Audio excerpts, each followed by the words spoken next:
My answer to the question is no, I would not murder somebody. I'm not that crazy to murder somebody.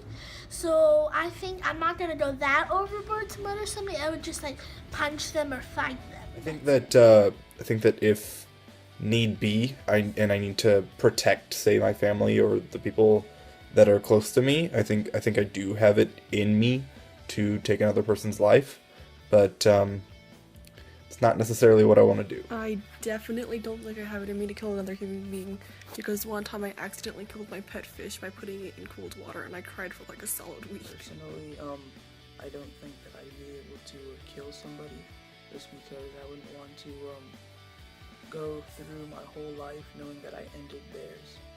I don't see myself killing another human being for no reason, but I feel like if I felt like my life was threatened in any way and it was the only option, then I feel like I would definitely do it. No, I wouldn't have it in me to murder someone unless some random person like viciously murdered my nephew that's 2. If that happened, then I would have the instinct to murder that person, but I would still have guilt after. Personally, I don't have it in me to murder another person. I feel that nobody is born with that mentality to kill another person. I think as we get older, and the different experiences that we have and the different influences we have in society embeds that idea in some people's minds from different experiences that happen. Yes, I think because without laws, we wouldn't be protected. Think of the police officers that help us, and what happened if a robbery happened. I think that each individual person's civility really adds to the society as a whole. So I think that society created its like rules to make us civil so that we can progress. So I do think it's society's rules that make Because us civil. society's rules are more of a guideline to keep us civilized from what's right and what's wrong, but in the end, it's each person's own doing on whether or not they decide to do evil. I think society's rules are a large part of what keeps us civil, because I've read Lord of the Flies and I know that without rules, people will do anything.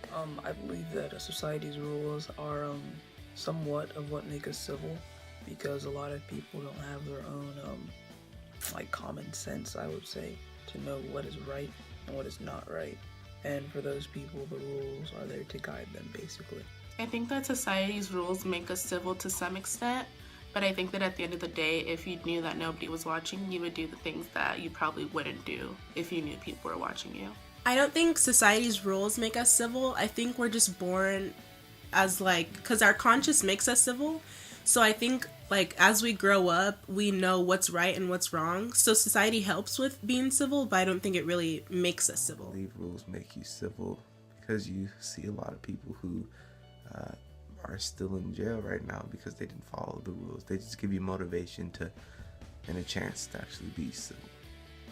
I feel that society wants us to think that society's rules make us civil, but in my opinion, I think it's our own rules and our own set of values that we put forth that make the world civil. Obviously, we have to follow society's rules for us to be civil, but in the end, it comes down to the values that you have as a human being and how you exercise those values in society. I definitely believe that all humans are born evil. The only way they're capable of leading that is a strong and real relationship with Jesus, which I don't even have yet. I think all humans are born with some type of evil and also good. That's just how we are. But I think as we mature and the different experiences that we have in society and the knowledge that we gain from other people around us, people in our culture, our friend groups, that's kind of what influences us and it influences what we think and how we act towards society. I don't think that all humans are born evil, but instead I think that we're born as very selfish beings, and that's the reason we have rules in the first place, to keep those selfish wants in check. No, I don't think people are born evil. I don't think all humans are born evil. I think evil is taught, because you don't have a thing inside of you that says go murder that person. I think unless you have a disorder. I think because your conscious helps you decide what's right from wrong. So I don't think people are born evil. It's something that's taught, I believe. I don't think anyone is born evil. I think it's all about how you were raised and how you were taught what was wrong and what's right. And yeah. I don't think people are born evil because Neche exists and she is the opposite of evil. Cutest person I ever. don't believe that humans are born evil, but instead that they're born human, and that the environment they live in and the events that occur in their life is the factor that determines if they turn out evil. No or not. person is born evil. I think that every person gets better and better at being evil the more they grow up. I think each person's born innocent. They're not. They don't come out of the womb like Stewie Griffin and like wanting to No, murder I don't them. think all humans are born evil because it depends. It depends on their childhood experience. They can be traumatized or something. So not all of them are evil.